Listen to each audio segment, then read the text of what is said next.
देश का एक ऐसा बहादुर सिपाही जो नेचुरल एक एक्टर था, मगर उसकी जिंदगी ने उससे एक्टिंग सिल्वर स्क्रीन पर नहीं करवाई, बल्कि रियल लाइफ में उसने एक्टिंग की और उसकी एक्टिंग की बदौलत उसने अपने देश की सेवा भी की, जिसे देश की पहली महिला प्रधानमंत्री और आयरन लेडी के नाम से मशहूर इंदिरा गांधी ने ब्लैक टाइगर का नाम दिया हो। उसकी काबिलियत और इंटेलिजेंसी पर हर देशवासी को गर्व होगा। सब कुछ ठीक चल रहा था, मगर फिर ऐसा क्या हुआ जिसने पॉलिटिकल लीडरशिप की कमजोरी को उजागर कर दिया। देश का एक बहादुर सिपाही अपनी जान से चला गया। वो क्या थे और देश के लिए क्या कर गए? आज इस वीडियो में इस सारी कहानी को जानेंगे। आप हमारे साथ आखिर तक बने रहना। जासूस शब्द सुनते ही सबसे पहले हमारे जहन में एक ग्लैमरस कैरेक्टर सामने आता है, जो अक्सर हमने फिल्मों में देखा है, क्योंकि फिल्मों में हर चीज को ग्लैमरस स्टाइल में दिखाया जाता है। और उसके बाद इस फील्ड के जो नेगेटिव पॉइंट है उसके बारे में लोग नहीं सोचते। हर देश की अपनी एक पॉलिसी होती है। दूसरे देश में क्या चल रहा है, वहाँ का सिक्योरिटी कैसे है, क्या नए नए हथियार हैं, वहाँ की सेना की स्ट्रेटेजी कैसी है, गवर्नमेंट की सिक्योरिटी पॉलिसी कैसी है। ऐसी बहुत सारी चीजें हैं जो एक दूसरे देश के बारे में जानना चाहते हैं, लेकिन ऑफिशियल कोई उसे बताता नहीं है। कुल मिलाकर ये सब कुछ एक सीक्रेट होता है, और ऐसे ही सीक्रेट को रिवील करते हैं जासूस। हर देश की अपनी एक जासूसी एजेंसी होती है। हमारे देश की जासूसी एजेंसी है raw, research and analysis wing. America की CIA, पाकिस्तान की ISI, इजराइल की मोसाद। हर देश की डिटेक्टिव एजेंसी में कुछ लोग उनके डिपार्टमेंट से होते हैं जो वहां काम करते हैं, लेकिन कुछ लोग ऐसे होते हैं जो अंडर कवर एजेंट की तरह काम करते हैं। वो जब किसी दूसरे देश में जाते हैं तो वहां की इंफॉर्मेशन अपने देश में भेजते रहते हैं। उसी देश में वहीं का नागरिक बनकर रहते हैं, वहीं की सेना या डिफेंस सेक्टर में अधिकारी भी बन जाते हैं, और वहां की कॉन्फिडेंशियल जानकारी भी अपने देश को देते रहते हैं। लेकिन इस तरीके के आउटसाइडर अंडर कवर एजेंट को वहां की सरकार अनऑफिशियली सपोर्ट करती है, मगर साथ ही इनके वर्किंग कल्चर में एक शर्त भी जुड़ी रहती है कि अगर आप जासूसी करते वक्त किसी दूसरे देश में पकड़े गए तो आपका देश, आपकी सरकार आपको पहचानने से भी इनकार कर देगी। सरकार मानेगी ही नहीं कि आप इस देश के नागरिक हैं और वहां जासूसी करने गए थे, और एक जासूस को ये तमाम सच्चाई पहले से बता दी जाती है। इसके बाद जिसमें देशभक्ति का जज्बा होता है वही इस स्पेशल को अपनाता है, क्योंकि दुश्मन देश में फंसकर गुमनाम और दर्द भरी मौत ही उनके हिस्से में आती है। जब सरकार उनके पकड़े जाने पर उनको पहचानती ही नहीं तो उन्हें अपने देश में एक शहीद सिपाही का दर्जा भी नहीं मिल पाता। रविंद्र कौशिक के साथ भी कुछ ऐसा ही हुआ। रविंद्र कौशिक, जी हाँ, यही नाम था देश के उस बहादुर सिपाही का जिसका जन्म राजस्थान के श्री गंगानगर में हुआ। इनके पिता एयरफोर्स में थे। ये 4 भाई बहन थे, जिसमें सबसे बड़ी बहन थी और उनसे छोटे रविंद्र थे। पढ़ाई लिखाई श्री गंगानगर में ही हुई। वहीं के कॉलेज से ही इन्होंने BCom पास किया। बचपन से थिएटर का शौक था, एक्टिंग किया करते थे, और कॉलेज के दौर में ये जो भी शो करते थे उसमें पुलिसमैन या सिपाही का रोल इनको जरूर मिलता। एक खूबसूरत नौजवान एक्टर जिसे देखकर लोग विनोद खन्ना को याद करते थे। रविंद्र एक बार लखनऊ में एक शो कर रहे थे। उस समय हमारा चाइना से युद्ध हुआ था। उसके ठीक बाद का माहौल भी अलग था। रविंद्र उस ड्रामे में एक ऐसे भारतीय सिपाही का रोल प्ले कर रहे थे जो चीनी फौज के कब्जे में चला जाता है। वो लोग उसे टॉर्चर करते हैं, मगर वो अपने देश का कोई भी सीक्रेट रिवील नहीं करता। जिस जगह पर ये शो चल रहा था वहां रॉ के कुछ एजेंट भी बैठे हुए थे। इसके अलावा श्री गंगानगर में जब भी रविंद्र का शो होता था तो रॉ के एजेंट रविंद्र पर नजर रखते थे। दरअसल एजेंसियां जब भी किसी आउटसाइडर को बतौर जासूस अपॉइंट करती है तो उसमें बॉर्डर एरिया में रहने वाले लोगों को प्रेफरेंस दिया जाता है।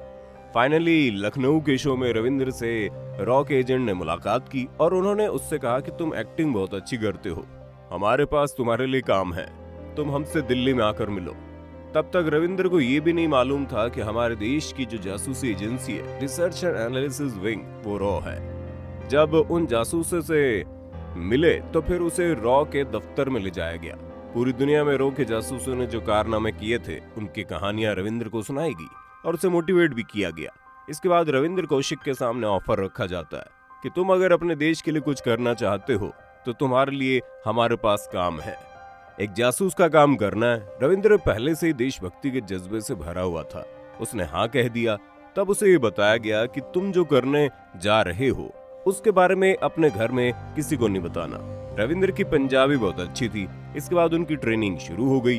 दिल्ली, अमृतसर, पठानकोट में रविंद्र कौशिक की ट्रेनिंग हुई। क्योंकि उन्हें पाकिस्तान में जाकर रहना था, इसलिए उन्होंने बाकायदा उर्दू और कुरान की भी तालीम ली। अरबी भाषा लिखना, बोलना, पढ़ना सीखने के साथ साथ नमाज पढ़ना भी सिखाया गया।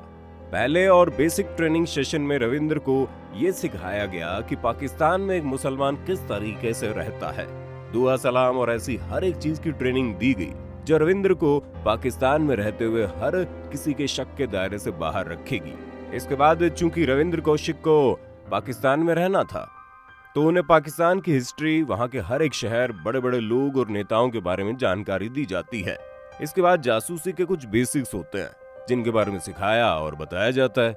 रविंद्र कौशिक को फाइनली अपना नाम और पहचान बदलकर पाकिस्तान में रहना था। उन्हें एक मुसलमान बनना था। इसके लिए उन्हें तैयार किया गया। इसके बाद ट्रेनिंग का अगला सेशन शुरू होता है, जहां ट्रेनी को हथियारों का प्रशिक्षण दिया जाता है। साल 1977 में रविंद्र कौशिक को पाकिस्तान जाने के लिए तैयार किया गया। जाने के पहले तैयारियों के साथ बाकायदा खतना भी कराया गया, ताकि मेडिकल टेस्ट में कोई ये शक ना कर सके कि रविंद्र कौशिक मुसलमान नहीं बल्कि हिंदू है। नबी अहमद शाकिर, जी हाँ, ये वही नाम था। जो रविंद्र कौशिक कराची पहुंचे तो उनके नाम से आईडी कार्ड, राशन कार्ड जैसे जरूरी कागजात रॉ पहले ही बनवा कर उन्हें दे चुकी थी। उन्हें बस वहाँ एक आम इंसान की तरह रहना था और इन्फॉर्मेशन शेयर करनी थी। रविंद्र अपने घर वालों को बताता है कि वो दुबई में नौकरी करने जा रहा है, वहां पर जाएगा।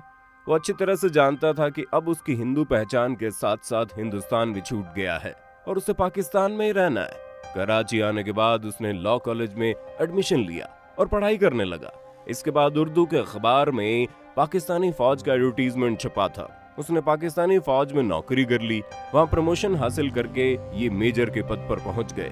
इसी पद पर रहकर ये काफी कॉन्फिडेंशियल और बहुत सारी इंफॉर्मेशन पाकिस्तानी आर्मी के बारे में निकाल लेते थे और उसे रॉ को भेजते थे।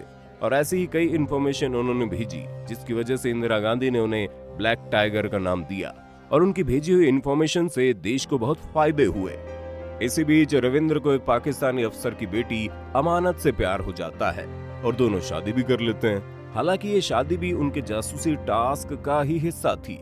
रॉ की परमिशन के बाद रविंद्र कौशिक पाकिस्तान में शादी करके घर बसा लेते हैं। लेकिन साल 1983 में रॉ ने एक और जासूस को रविंद्र कौशिक को कुछ डॉक्यूमेंट देने के लिए इनायत मसीह बनाकर भेजा। लेकिन बॉर्डर पार करते ही वो पकड़ा गया। उसने पाकिस्तान की सेना के टॉर्चर के सामने सारा सच उगल दिया। इसके बाद रविंद्र कौशिक को गिरफ्तार कर लिया जाता है। फिर जुल्म और सितम का एक अंतहीन सिलसिला शुरू हो जाता है। बर्फ की सिल्ली पर मारपीट, इलेक्ट्रिक शॉक देना, सीलन भरी अंधेरी कोठरी में रखना, लंबे समय तक सोने न देना, ऐसे अनेक और तरीकों से टॉर्चर किया गया जिसे आप और हम इमेजिन भी नहीं कर सकते। रविंद्र कौशिक की पत्नी अमानत को जब अपने पति की असलियत का पता चला तो वो काफी शॉक हो गई।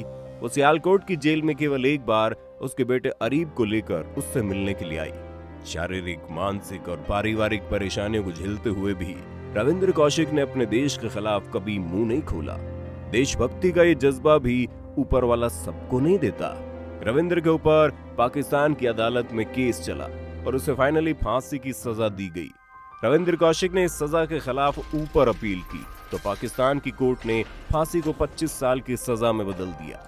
लेकिन टॉर्चर और बीमारी के साथ साथ अपने देश की सरकार की उपेक्षा से आहत होकर रविंद्र कौशिक ने 16 साल जेल की सजा काटने के बाद मुल्तान की जेल में दम तोड़ दिया। रविंद्र कौशिक को नबी अहमद शाकिर मानकर ही पाकिस्तान में जेल की दीवार के पीछे ही दफना दिया गया। रविंद्र कौशिक की जिंदगी के कुछ और पहलुओं पर हम आने वाले वीडियो में रोशनी डालेंगे। अगर आप इसे देखना चाहते हैं तो कमेंट बॉक्स में पार्ट 2 लिख देना। एक था टाइगर जो अब इस दुनिया में नहीं रहा, लेकिन उसकी कहानी जिंदा है। आपको ये वीडियो कैसा लगा हमें कमेंट बॉक्स में लिखकर जरूर बताइएगा। फिर मिलेंगे नए वीडियो में, तब तक के लिए जय हिंद, जय भारत, वंदे मातरम।